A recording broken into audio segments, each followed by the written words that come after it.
We are back to the study of the Spirit's book. We've been doing this state of life, suicide, for the past couple of weeks. This is chapter 1 of book 4, which has only 2 chapters, present joys and sorrows and future joys and sorrows. And on the item, this state for life, suicide, we have 2 questions left. We covered a lot on suicide. We just want to remind everyone that the 2 key words when we're talking about suicide, which is intention and knowledge. That's what's going to result in the consequences by those that commit suicide. It is very common to hear people that decide to commit suicide and in the last moment either call for help or give up. And actually, I was watching a program this week, and they asked the speaker the question. She or he had a friend that the moment tried to commit suicide, and the last moment where they were trying to hang themselves, they called for help, and they were able to be rescued. And the question was, why does this happen? We hear many times, and the answer was, we have to understand that there is very strong spiritual influence on those that are trying to commit suicide. Again, we have our free will, we make our choices. But when we are already making that choice, we have spirits very interested in us committing suicide for very different reasons, right? Mainly for vengeance, for hatred, and all those sort of things.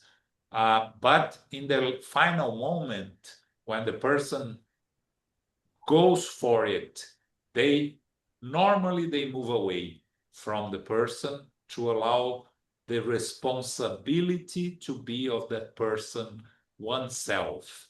And that's when many times the person rethinks and calls for help. I know of a person close to me that twice she tried to commit suicide, and twice last moment she called for help after cutting her wrists. So it is something that happens, right? And it goes to the intention and knowledge. The knowledge part means if you understand what you are doing and you have an intention, the consequences are more serious than someone that has a mental disease, someone that do it in an impulse because it's trying to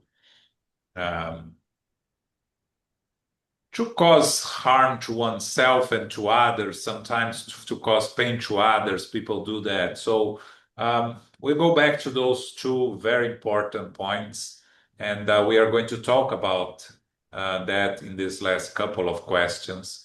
The last one talks about the state of the spirits in the spiritual world, and we'll talk a little bit about it. Okay, so we're starting on 956. Philip, if you can read for us.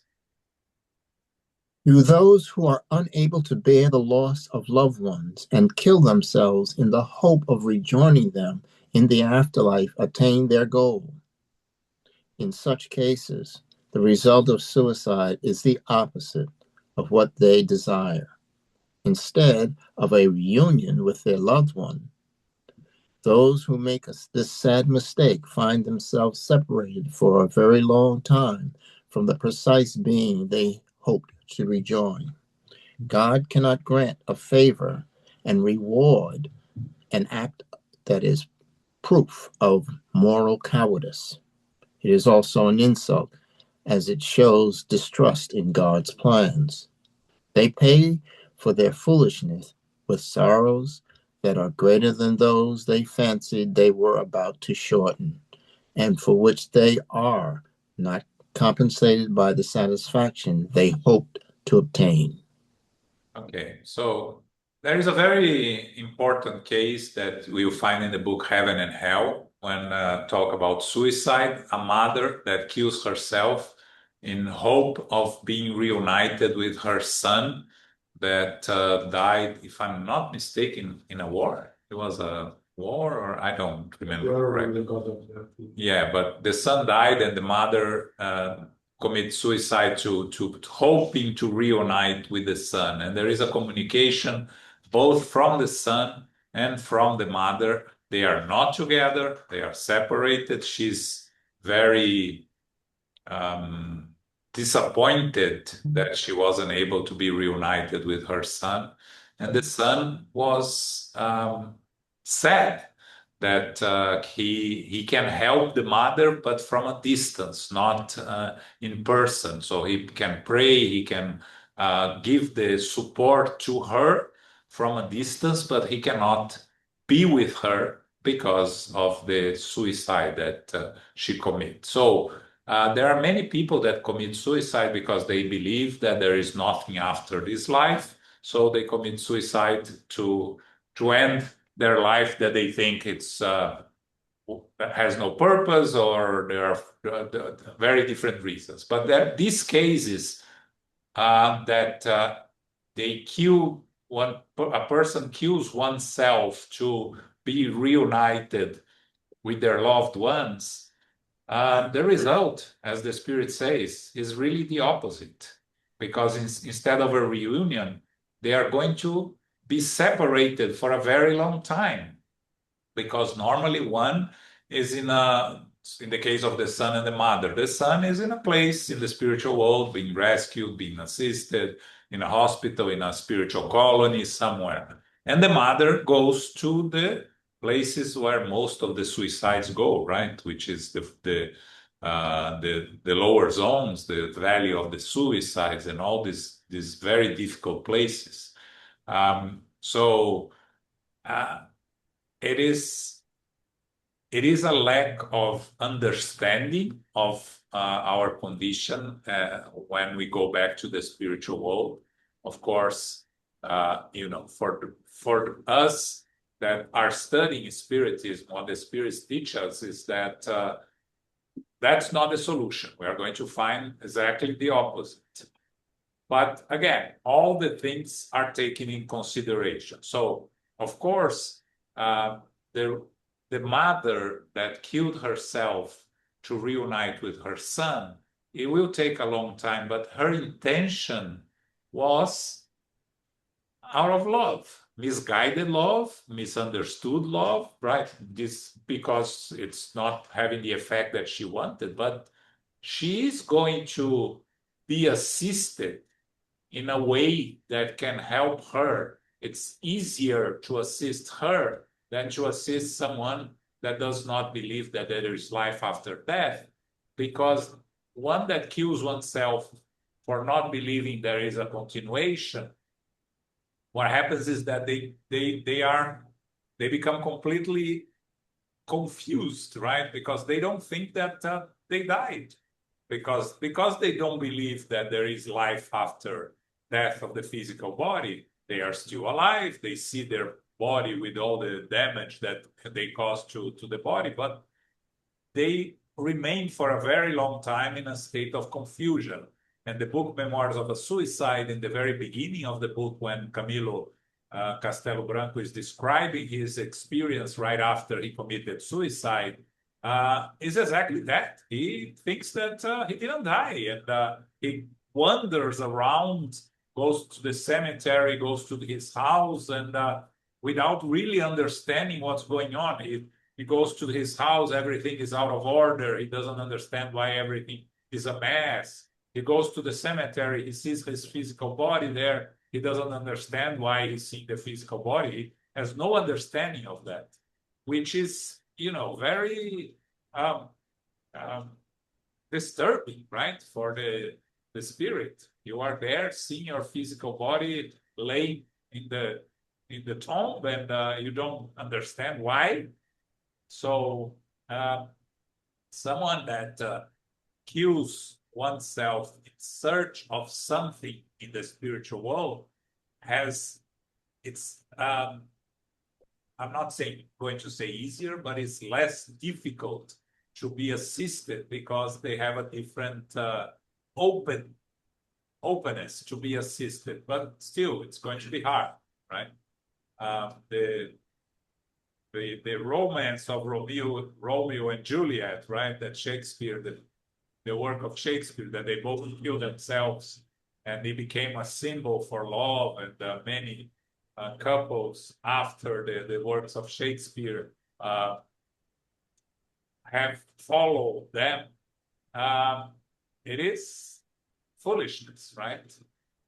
They are going to face challenges. If a couple kills themselves together, they're going to be separated because it's a consequence. If someone kills, that we see these crimes nowadays, someone kills the partner and then kills oneself, they are going to be separated for a very long time.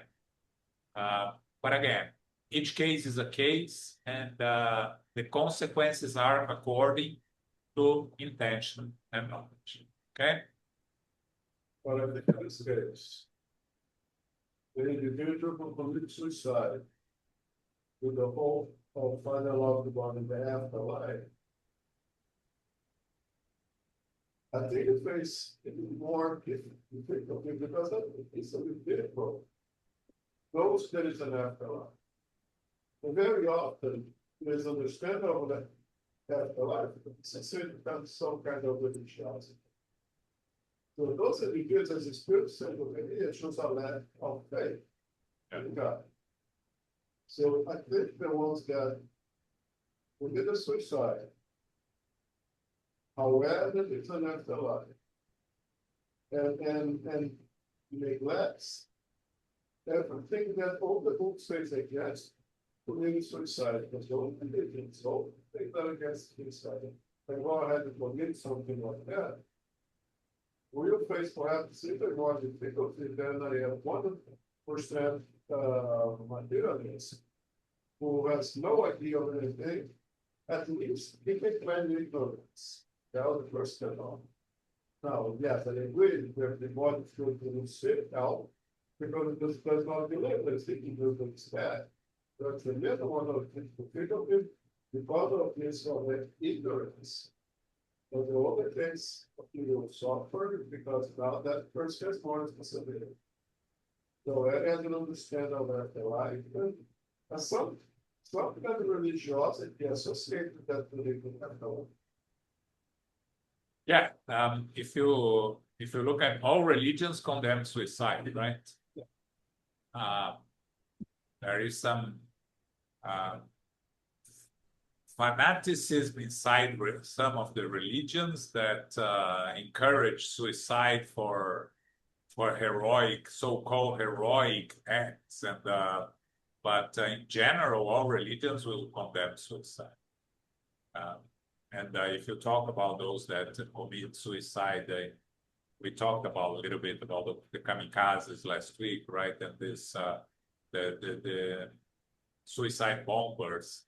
These individuals, they complicate their consequences because besides committing suicide, they are killing a number of people, right? So they have more than one crime: the crime against oneself, the crime against others. It's very, very serious, and these are very complicated cases that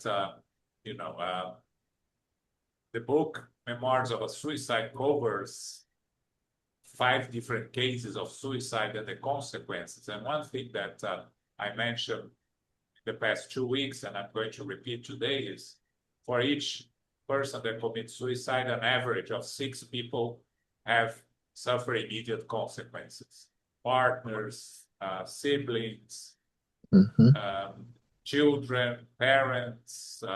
So, it's in the end, it's a selfish act. Someone thinking only on oneself. Okay? 957. Yes, please. Generally speaking, what are the effects of suicide on the state of the spirit? The consequences of suicide vary because the penalties it entails always correspond to the circumstances that have led to its occurrence. The one unavoidable consequence is disappointment. The rest depends on the circumstances. Some of those who kill themselves atone for their fault right away. Others do so in a new human life that is even harder than the one whose course they have interrupted. Observation has confirmed that the consequences of suicide are not the same in all cases. Some of the consequences that result from a sudden interruption of life are the same in all cases of violent death. The major outcome is a greater tenacity and subsequent persistence of the link that unites the spirit and the body to the break. In nearly all such cases, this connection is in its full strength at the time of rupture. When death is the result of natural causes, the link weakens gradually and may disconnect before the complete expiation of life. The consequences of this situation are, first, extension of the confusion following death, and second, the illusion that the spirit is still living on the earth. In some suicide cases, the affinity that continues to exist between the spirit and the body produces a sort of repercussion from the state of the body on the spirit. The spirit then forcibly perceives the effects of the body's decomposition, experiences intense anguish and horror. This state may continue for the length of time the interrupted life would have lasted. This is not a fundamental result of suicide. However, people who voluntarily shorten their lives never escape the consequences of their lack of courage.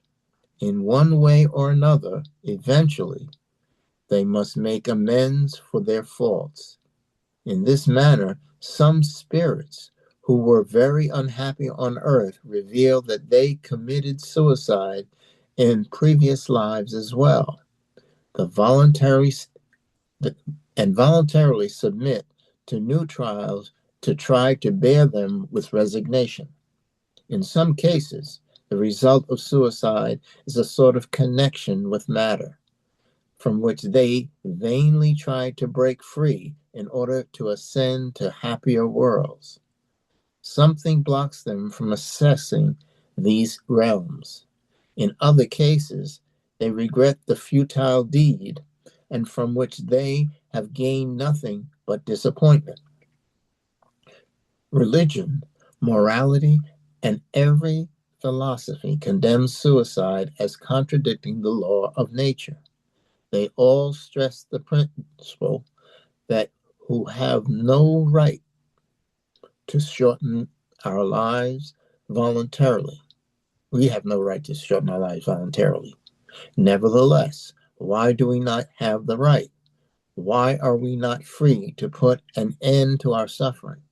Spiritism forces upon numerous examples of those who have yielded to this temptation in order to show that suicide is not only a fault and violation of moral law, something that is of little significance to some, but it is also foolish because a spirit gains nothing by it. Spiritism does not just preach this theoretically, it lays out the facts before our eyes. So here, the last question of this item about suicide. The question is, what are the effects of suicide on the state of the spirit, right? And the spirit tells us that it varies because it depends on the circumstances. But the one unavoidable consequence is disappointment. Disappointment in the sense, those that believe that the physical life ends, that life ends with the death of the physical body, will be disappointed to find out that, they no longer have a physical body. They continue to live, and whatever problem they are trying to run away from got even more complicated because now they are back in the spiritual world with the responsibility of having committed a crime against themselves. The killing of oneself is against the natural law. But always the rest is the circumstances, right? So some of those that kill themselves become so disturbed and so consumed by it that only a new reincarnation you will be able to help them. Will be a reincarnation in more difficult circumstances, always with consequences in the new physical body, with of the harm that it was done in the way that one kills oneself. So them can be damage to to the head if you shoot yourself, can be damage to the respiratory system if you hang yourself, and so on and so forth.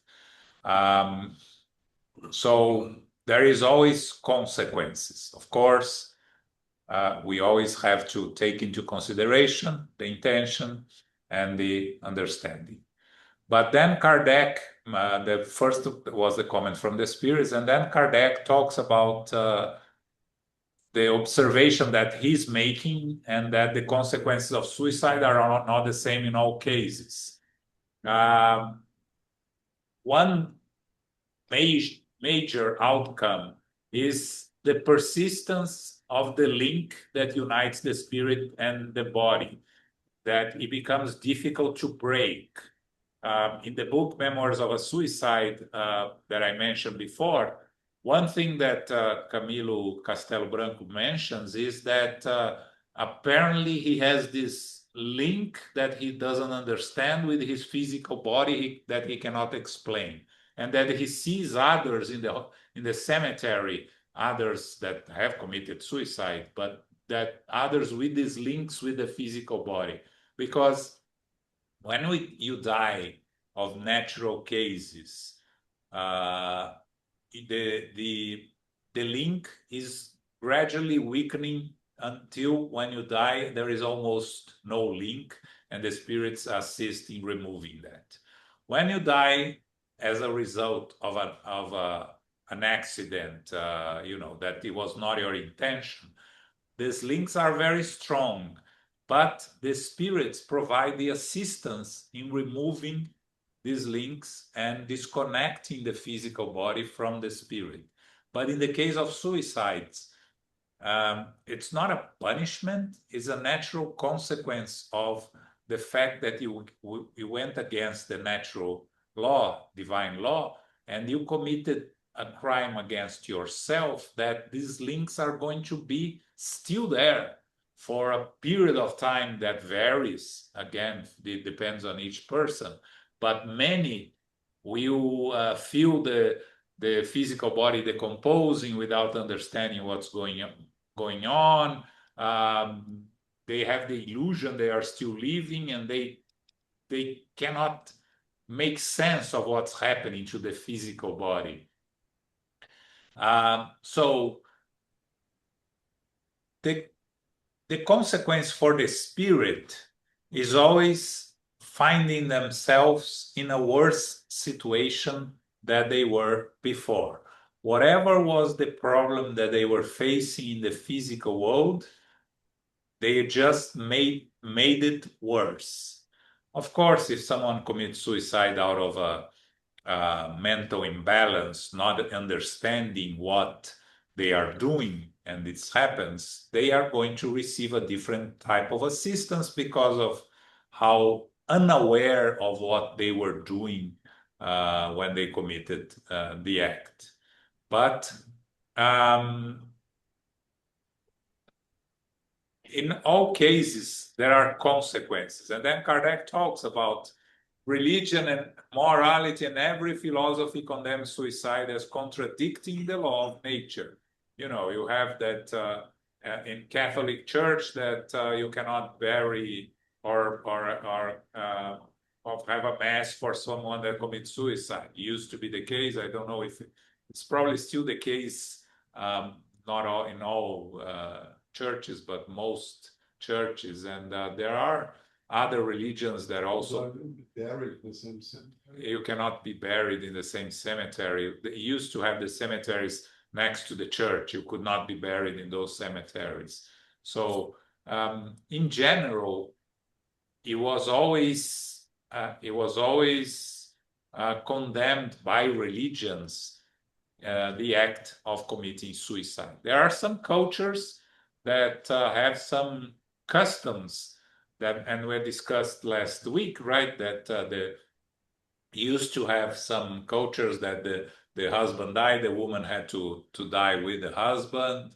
There are some fanatic cults that have promoted suicide. We have the famous case of the suicide, the collective suicide in Guyana in the 1970s. What was the name of the Jones? Yes, I think Jones, right? Again, in that case specifically, right? I think it was 500 people that committed suicide or something like that, right? The responsibility of the leader is the big responsibility. The one that were followers, they are responsible. They kill themselves out of free will, but because they were following a fanatic, their responsibility is smaller than the leader, right? The leader will have the most responsibility. But again, you don't escape because you have the free will to make the conscious choice of not following the leader there. But besides these cases that are outside the normal, the mainstream, suicide is always condemned, and the lack of knowledge of the continuation of life can be a justification for some, but still they will have consequence, because we all bring the natural instinct of survival of the soul, right? So that exists with us since the primitive times, and all the religions always teach that life continues after death. So that to not believe in life after death is a conscious choice that we make with our own free will. So consequences, again, just to wrap it up, suicide consequences of a spirit in the spiritual world of a suicide will depend on the knowledge and the intention. We talk about intention because someone that practices a dangerous sport and dies, it is not a direct suicide, it's an indirect suicide, and this is not the type of suicide we're talking about here. There are consequences, yes, you risk your life, but it's not the same as a conscious suicide, a voluntary suicide. Okay? Yes, may I make a comment? Sure, go ahead, Philip. In the 60s, there was a very popular song that glorified suicide by saying suicide is painless. And it was played for long periods of time without everyone hearing that suicide was not the way to go. Yeah, the composer will definitely face the consequences, because if you are, if you write a book about suicide, and we talked about it, that couple of teenagers that the girl convinced the boy to commit suicide, and she was being on trial because she was co-responsible for him committing suicide. Of course, he has the free will and he has to face the consequence, but she's also responsible, right? So in times of social media, the responsibility, sometimes we address this, sometimes the responsibility is bigger on the one that caused the other to commit suicide than the one that really committed suicide out of following a dare or something like that.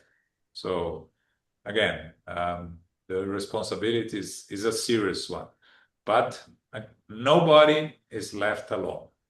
Nobody lacks assistance in the spiritual world. And when we read the book Memoirs of Suicide, we see that all of them receive all the assistance they needed when they were ready to receive the assistance. And the assistance has different effects on each one of them. Each one has their particular story and deal with the assistance in different ways. Some are more rebellious, some are more accepting of the help. So again, we have our free will and we are going to choose our path. But what is important here for us to wrap it up here is that assistance is always available to everybody. Our openness to receive the assistance is what changes on each case. Okay? Yes, Paco. Yeah, good. Just said something very, very on target. Like the system is always there, but it's us that refuse it. That's true. That is it's always there. By the way, did you check the news? There was a lady about to commit suicide in Brooklyn Beach just now, Oh, and the yeah? cop, yeah, the cops were there. I was still on television. They did a very good job. Okay.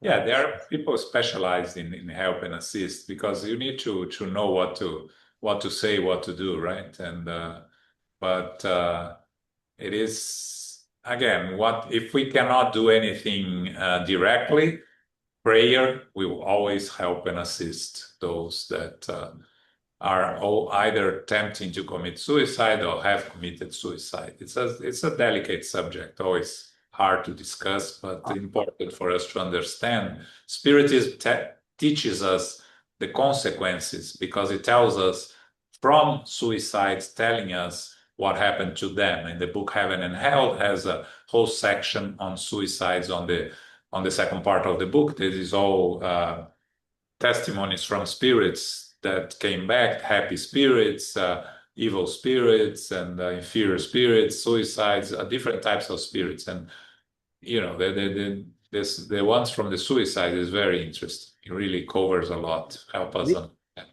I think this is a very difficult subject, you all. It is. It is a very difficult subject because we always go back to free will, but Yes. then you have to think about free will.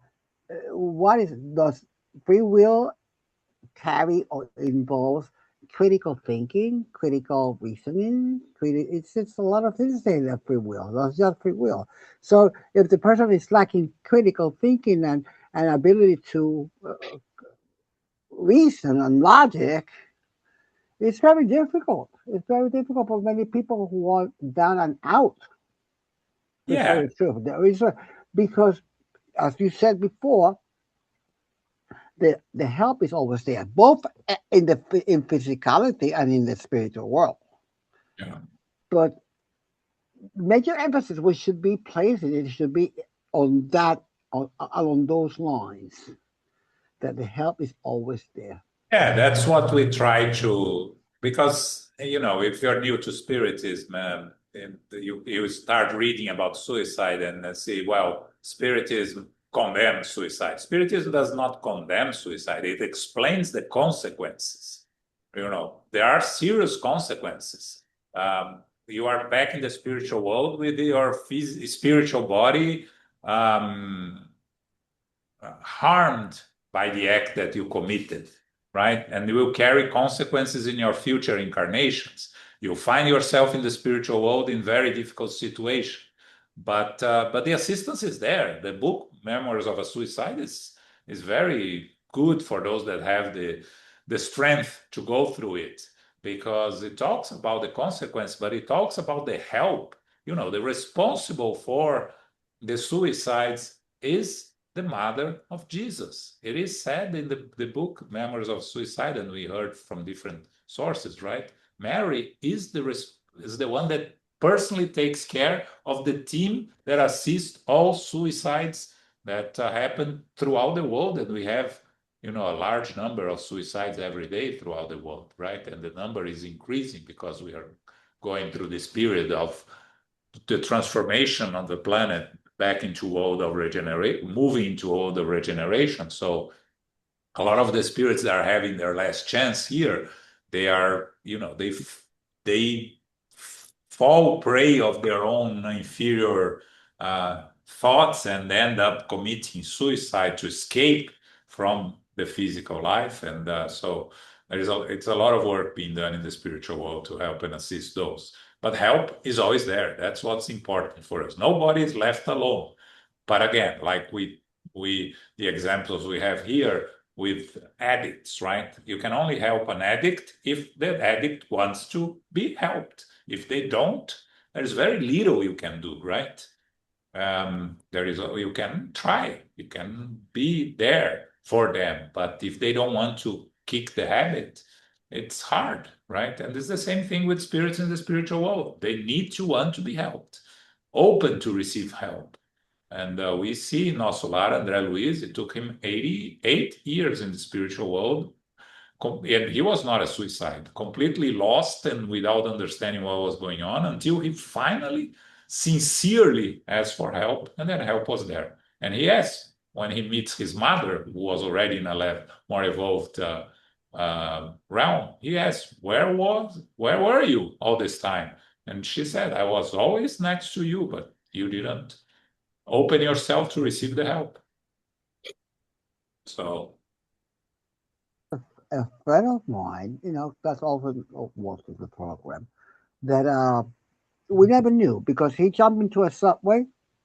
Okay, he was dead wrong. He jumped into the subway, and don't ask me how it happened. He lost his arm. Okay, and then he was back again. But you know what? Eventually, he jumped into a subway again, and a year and a half later. yeah, one thing So it's that I forgot to mention here that Kardec mentions is that, and we know these cases, a lot of people that commit suicide come to the new reincarnation and have to go to the challenge again, right? They bring with them in the unconscious it's not a desire, but the tendency to commit suicide again. And many fall prey again, commit suicide several incarnations. So it's very hard. And until some of the very extreme cases, they come into an incarnation completely unable to do that. They come, physically challenged and unable to kill oneself. So, but anyways. Okay, any final questions, comments? We're moving to chapter 2 here, which is future joys and sorrows. Right? We talked chapter 1, earthly joys and sorrows, and here this is the final chapter of the Spirit's book. It has 1019 questions, so we still have some questions to go. And you see here we have 3, 6, 9 different items, but we're going to start now with nothingness, future life. Okay, Philip? Why do human beings have an instinctive horror of nothingness? Because there is no such thing as nothingness. The question here is, I like that. Yeah, we bring this instinctive horror. How can you explain that, right? So people that believe that there is life after death, many of them are afraid of death because they are afraid of the unknown. But people that are materialist and that believe that life ends when the physical body dies, they have an instinctive horror of nothingness because they don't understand that everything, we all unconsciously know that life continues. But when we bring back to conscience and we rationalize, like Paco was saying, right, is when we make these choices of not believing that there is a God, that there is life after death. And this choice brings with it the instinctive horror of nothingness. And the Spirit said there is no such thing as nothingness. So that's why we have an instinctive horror of it, or an instinctive repulse of the concept of nothingness. Okay? 959. Yes.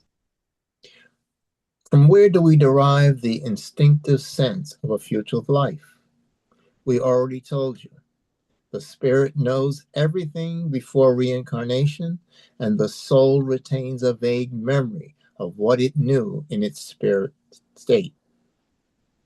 Human beings have always been preoccupied with the question of a life after death, and this is completely natural. Whatever importance they may attach to this life, they cannot help but wonder about the future, since this life is brief and may be cut short at any moment. What becomes of them after death? The question is a serious one because it refers to eternity and not just a few years. The person who is about to spend many years in a foreign country tries to determine what his or her position will be there beforehand. In that vein, how could we not wonder what our state will be when we leave our present life, since it will be forever? The idea of reduction to nothingness is averse to reasoning. The most negligent person about to leave this life wonders what is going to become of him or her and voluntarily hopes for something more. To believe in God without believing in a future life is illogical. The intuition of a better life lies in every human being's inner consciousness. God cannot have placed it there without a reason. The concept of a spiritual life implies the preservation of our individuality after death. What is the point of surviving the body if our moral essence is lost in the ocean of infinity? Such a result is the same as reduction to nothingness. Okay. So Kardec asked the spirits from where we derive the instinctive sense of a future life. We bring it with us, right? Because it is there in our unconscious. We come from the spiritual world. We were living in the spiritual world. Even if we didn't understand the process of life in the spiritual world, and if we were in a difficult situation before reincarnation, we were there. So we have, the spirits tells us a vague memory, or we have a natural instinct that there is something more. And every day we go to sleep and we interact with the spiritual world during our sleep, right? Part of our dreams the smaller part of our dreams is the physical brain rehashing the day activities and things more, the confusing part of it. But the part that makes sense is our experiences in the spiritual world that could be, for most people, close to where they are, because we don't go very far. You have to have a better understanding and preparedness to be taken to other places in the spiritual world. But in the books of André Luiz, we see mentioning places that he goes to small lectures, presentations, and there are those incarnates that go there during the sleep to watch the lecture. So when they come back and they wake up, even if they don't remember the experience, they have a vague remembrance of something that is not the physical body, the physical life.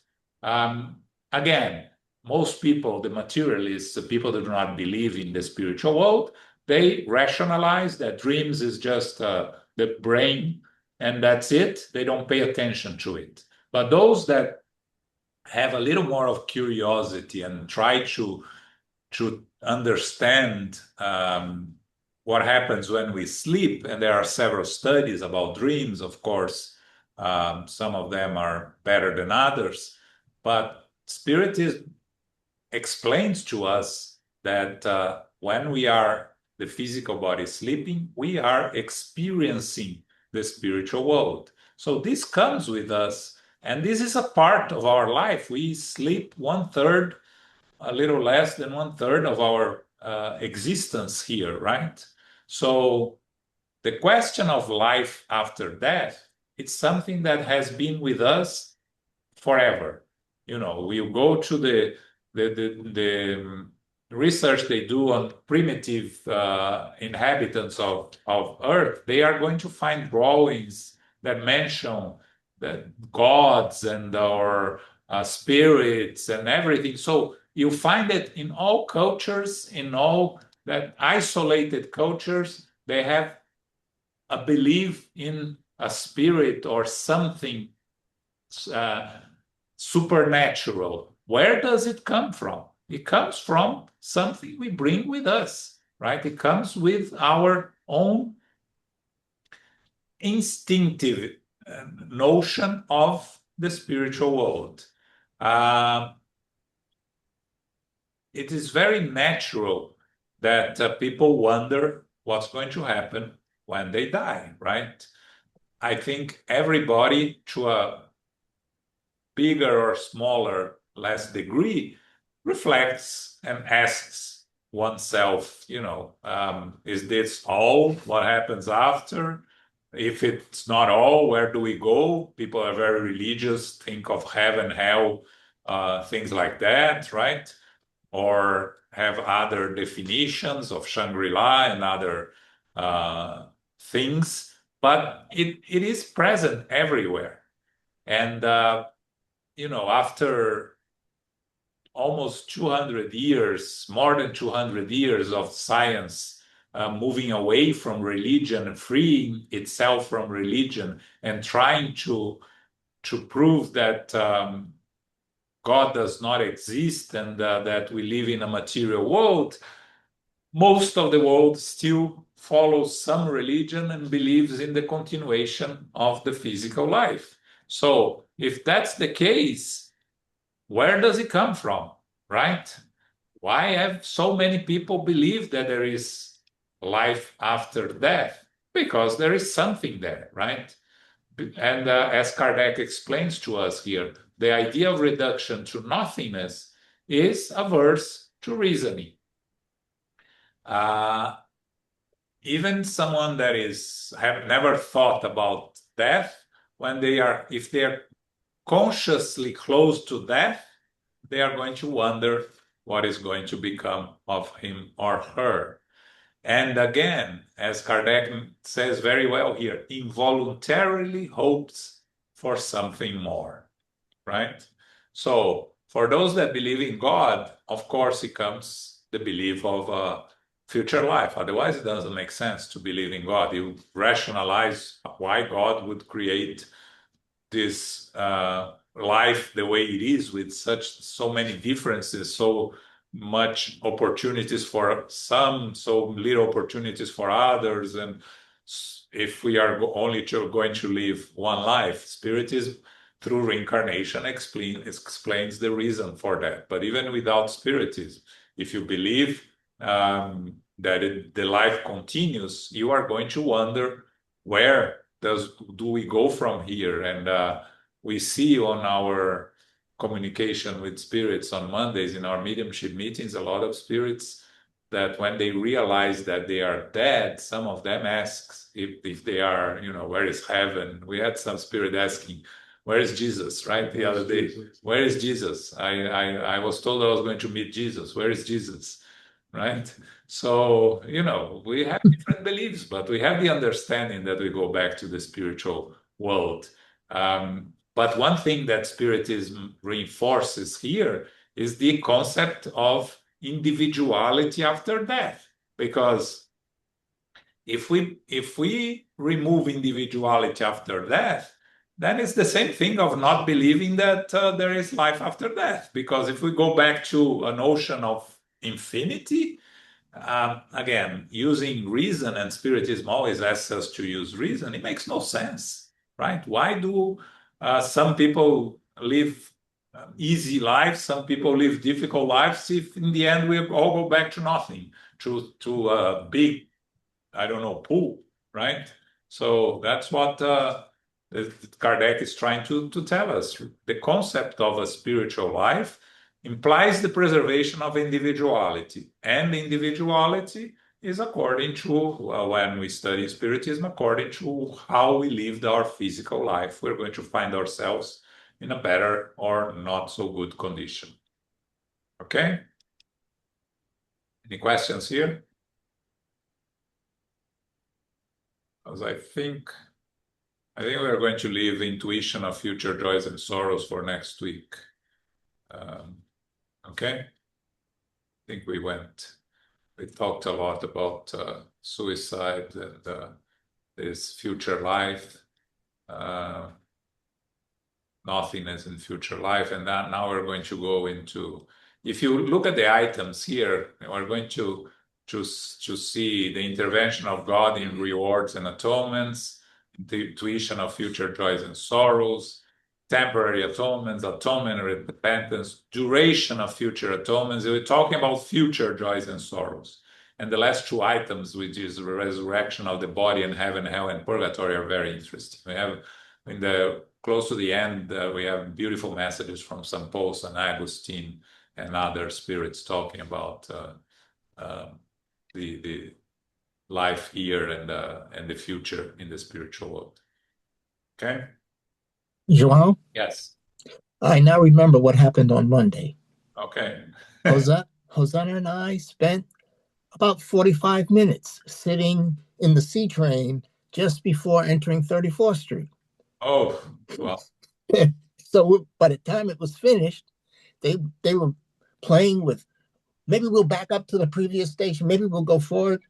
And it was a half an hour before they let us out.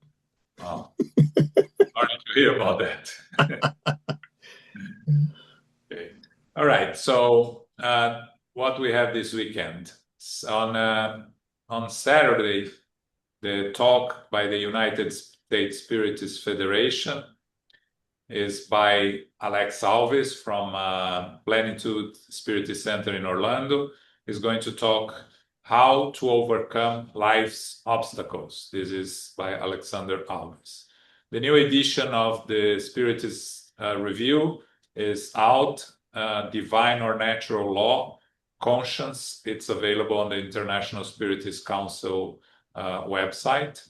On Sunday, this is the second Sunday of the month, so we're going to study the Gospel according to Spiritism. Okay, remember which chapter we are in?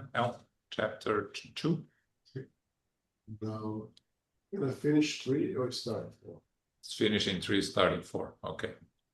All right, Carol. Did you say that was Saturday or Sunday? That the talk is Saturday 11 a.m. That talk by Alexander Alves. the gospel one? The gospel is Sunday 11 a.m. Oh, okay. Great. Yeah, Thank our you. regular Sunday meetings. Okay. All right. Carol, can you do our final prayer? Yes, I can. Thank you very much, John, for hosting. Thank you, Elmo, for hosting also. Thank you, Philip, for reading for us this evening, and everyone who is here, thank you for participating. Infinite Creator and Divine Providence, we give thanks to be together again as brothers and sisters for our studies of the Spirit's Book. Book 4, Chapter 1, The Distaste for Life, which is the topic of suicide, and also Chapter 2, Future Joys and Sorrows / Nothingness, Future Life. A suicide committed to be with a loved one in the spiritual world will not be a reunion, but will be a lengthy separation.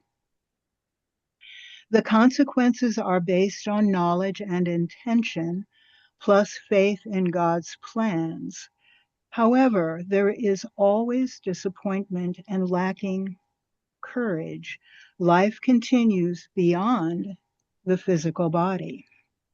Suicide is a fault and violation of the moral laws, and each case can be difficult and different.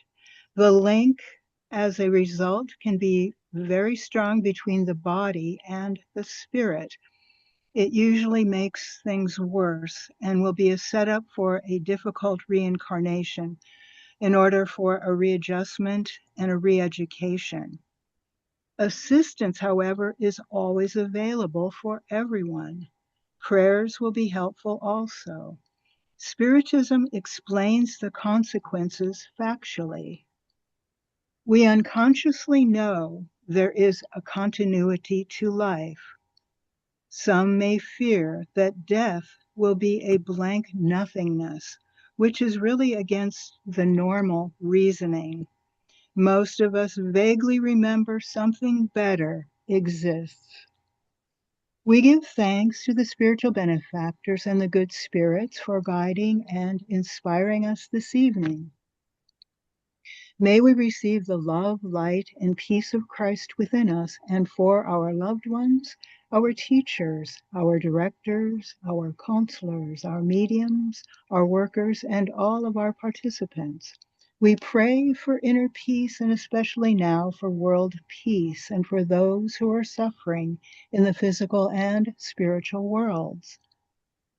We pray for our center SGNY and all spiritist centers throughout the world, that they may grow, prosper, expand, and be protected throughout the day and throughout the night. As we close, we humbly ask for safety and protection as we return to our family, friends, loved ones, and co-workers. And may we remind ourselves now to go forth as beacons of love, of light, of peace, of service, and charity, which is love in action.